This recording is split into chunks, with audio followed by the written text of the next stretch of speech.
इसीलिए वचनों को सुनो, गुनो और धुनो। जब ये सब करोगे, धुनने का मतलब छाटना। जैसे धुनिया जब रुई को धुलता है तो अच्छी छाट के गंदगी छाट के अलग कर देता। धुलने का मतलब ये, उसमें अच्छाई को निकालो और उस अच्छाई को रखो और उसी अच्छाई पर धीरे धीरे चलने की कोशिश करो, तो यह धीरे धीरे सब हो जाए। ऐसा नहीं आपके लिए समय निश्चित किया गया, अगर अभी कर लो तो सरल हो जाएगा, सामने तो सरल हो जाए कि सहयोग कर दिया जाएगा, और बिल्कुल नहीं करोगे तो पकड़ के पहुंचा दिया जाएगा। अभी तो हो सकता, लेकिन महापुरुष के जाने के बाद फिर आपको खुद करना पड़ेगा। वो आपके लिए कठिन होगा क्योंकि खुद आप कर नहीं पाते। इसलिए उन्होंने समय, जो बेचारे लापरवाह, जो करना नहीं चाहते, अभी टाल मटोल में, अभी क्या बाद में कर लेंगे, कल कर लेंगे, परसों कर लेंगे, ये जो टाल मटोल करने वाले हैं उनके लिए समय 1000 वर्ष का रख दिया कि तुम कहाँ भटके जाओगे। 1000 वर्ष तक मैं पीछे पड़ा, कभी न कभी तुमको मुड़ना ही पड़े, और जिसके कारण तुम नहीं मुड़ रहे हो वो कारण खत्म करा दिया जाए। जैसे अब कहो चलो भाई भजन किया करो, अरे कहो बाल बच्चे हैं उनके भी भजन हो ही नहीं पाता। अच्छा भी जब तुम्हारे बच्चे नहीं पैदा होंगे तो करोगे भजन, जब बच्चे ही पैदा नहीं होंगे तब तो भजन करोगे। कहते यार ये तो बहुत कठिन होगा। तो फिर उस व्यवस्था को क्यों बनवाना चाहते कि तुम्हें मजबूर किया जाए और फिर भी आपको करना पड़े। कुछ कह रहे हमारे पास इतना काम है, धंधा है, ये है वो है, हमसे नहीं हो रहा। कहना अच्छा ठीक, अब की बार तुम्हारा धंधा खत्म, तुम्हारी व्यवस्था खत्म, और 24 घंटे में मुश्किल से रोटी पाओगे, तो भजन करोगे। कहा भाई कैसे नहीं करोगे। कहा जिसने नाम दान दिया है वो करवाना जानता, उसके पास बहुत तरीके, कोई न कोई व्यवस्था तुम्हारे लिए बना के खड़ी कर देगा। कुछ लोग कह रहे हैं विश्व छोटी जाति के लोग हैं और ये गरीब हैं और पढ़े लिखे नहीं, ये नहीं है, तो अब की बार तुमको भी उसी स्थिति में डाल दिया जाए, तब तो तुम करोगे। तो कहा अगर सामने कर लो तो आपकी मदद हो, और मदद करने वाला अगर चला गया फिर तुम्हारी कोई मदद यहाँ नहीं करेगा, तुमको खुद ही सब करना पड़ेगा, फिर आपके लिए कठिन हो जाएगा। तो कितना जोर आप पर डाला जा, कर लो, कितने तरीके आपके साथ जोड़े जा रहे। अरे कोई तरीका अपना लो, चलो कुछ नहीं तो सत्संग नहीं समझ में आ रहा तो सेवा कर लो। अब सेवा में मन नहीं लगता, सेवा में तो ही नहीं समझते, हमारे कपड़े खराब हो जाएंगे, ये हो जाएगा, लोग कहेंगे मजदूर है क्या, वो भी आप नहीं करना चाहते, तो भी करोगे क्या। तो कोई ना कोई तो सेवा आपके लिए रखी ही जाएगी। जब 3 रास्ते तुम्हारे जागरण जागृति के बनाए गए कि सत्संग से जगो, सेवा से जगो और भजन से, 3 में से कोई रास्ता अपना लो। वैसे तो तीनों करने चाहिए, नहीं 3 तो 1 तो कम से कम अपना लो। जब वो भी नहीं बस का हुआ तब तुम्हारे लिए व्यवस्था बना दी गई, यहाँ जमीन ले लो, वहाँ जमीन ले लो, वहाँ ले लो, फिर इनको दौड़ाओ भगाओ, चले जाओ वहाँ कचहरी चले जाओ, कोर्ट में चले जाओ, ये तो सेवा करेंगे। तो बगैर सेवा के आपको नहीं दिया जाएगा, तो कोई ना कोई सेवा आपको करा। ये भी सेवा महत्वपूर्ण है कि आप चले गए, आपने जमीन का यानी मतलब हिसाब किताब सब ठीक कर दिया और जमीन ले ली गई और फिर उसमें लोगों को सेवा मिल गई, ये तुम्हारे द्वारा हुआ, इसका लाभ आपको घर बैठे मिल जाए। इसलिए ऐसा मत समझो कि लाभ नहीं, लाभ तो सब में, लेकिन तुम लेना तो सीखो।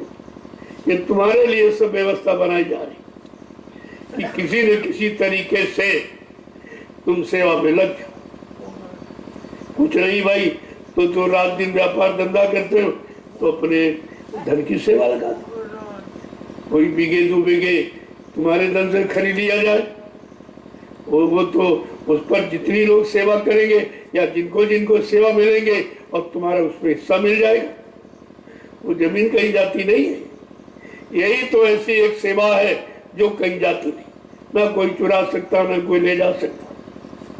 ना अग्नि जला सकती, न पानी बहा सकता, ना हवा उड़ा सकती, न चोर चुरा सकता, ना कोई आई भाई तुम्हारा बंटवारा करा सकता। वहां खरीदोगे घर में तो सब बंटवारे हो जाए, सब छीन लेंगे, तुम्हारे पास कुछ नहीं। लेकिन यहाँ की आप सुरक्षित रहे और उससे कितने लाख लोगों को लाभ मिलेगा, और तुम्हारे घर की प्रॉपर्टी से तुम्हारे बच्चे ही लाभ उठाएंगे, वो कोई नहीं दूसरा। तो वो परमार्थ में भी नहीं, वो तो तुम्हारा कर्तव्य है, वो तो कर्तव्य चला जाएगा, उसमें परमार्थी लाभ नहीं मिलेगा। अब हजारों बीघे घर में खरीदो परिवार में, कोई परमार्थी लाभ नहीं। परमार्थी लाभ तो जब होगा जिस भूमि पर लाखों लोग आएंगे, भजन करेंगे और मतलब यानी सत्संग सुनेंगे और सेवा करेंगे, वो लाभ तुमको मिलेगा। इसलिए लाभ आपको इसमें लगाया गया। मैं अगर परमार्थी लाभ उससे मिलना होता तो कह दिया जाता घर में हजारों बीघे जमीन खरीद लो। बड़े बड़े जमींदार जिनके पास लाखों बीघे जमीन थी, खाली चले गए, कुछ नहीं मिला और नरकों में पड़े। आज भी जमराज की जूतियों की मार खा रहे, कोई बचाने वाला नहीं। तो ये तो बचाने का अभियान है कि तुम्हें कैसे बचाया जाए और परमार्थ में कैसे लगाया जाए और परमार्थी लाभ को कैसे तुमको दिया जाए, इसलिए ये सब किया। अब यहाँ हो रहा तो यहाँ आपने सेवा की, सेवा दी। जब देखा गया नहीं अभी तो कर्म बहुत रह गए, अभी पूरे नहीं उतर पाए, चलो और कोई व्यवस्था बना दी जाए, तो आपके लिए बोल दो। ये सब अचानक, मैं तो कहीं ढूंढने जाता नहीं और आप भी कहीं नहीं गए, और कोई न कोई ऐसा मिल गया तो आकर के आपको बताएगा, चलो भाई वहाँ जमीन है, वहाँ जमीन, उसको भी लाभ मिलेगा। ऐसे अगर इशारा कर दिया तो ये भी सहयोग है, इसका भी लाभ। संत मत में तो उधार होता ही नहीं, बिल्कुल नगद सौदा, करोड़ ले लो, वहां उधार नहीं होता। इसलिए सबको सेवा मिले ऐसी व्यवस्था सोच के बनाई जाती है। ये धरती माँ है, ये सबके लिए सबकी है और सबको लाभ देने वाली, लेकिन इससे लाभ दिलाने वाला कोई होना चाहिए जो ऐसी जगह लगा दे तो सबको लाभ मिल जाए।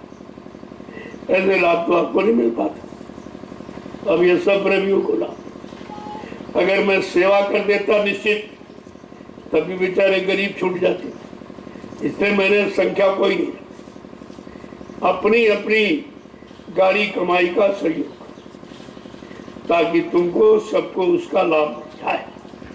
अब तो आपको मालूम हो गया कि जमीन ली जा रही है, करोड़ों की ली जा रही, तो तुम्हें सब बताने की क्या जरूरत है। जब तुम्हारे लिए ली जा रही, तुम्हें अपने आप स्वेच्छा से करना चाहिए।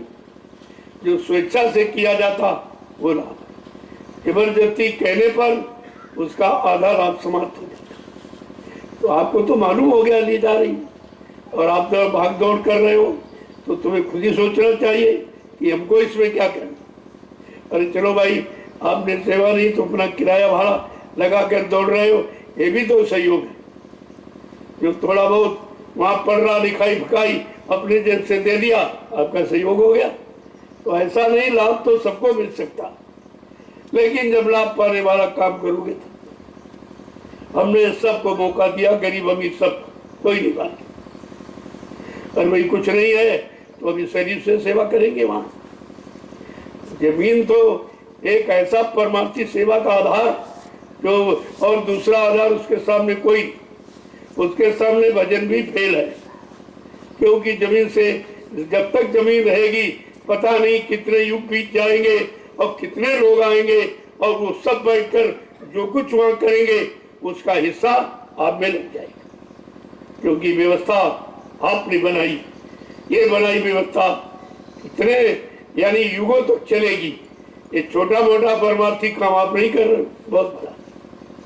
आपको मालूम नहीं है, आप समझ नहीं पाते हो, ओछी बुद्धि से मतलब यानी समझने की कोशिश करते हो। हमने कहा नहीं, गंभीरता से बैठ के विचार करो। ये जमीन का ये आधार क्यों बन गया?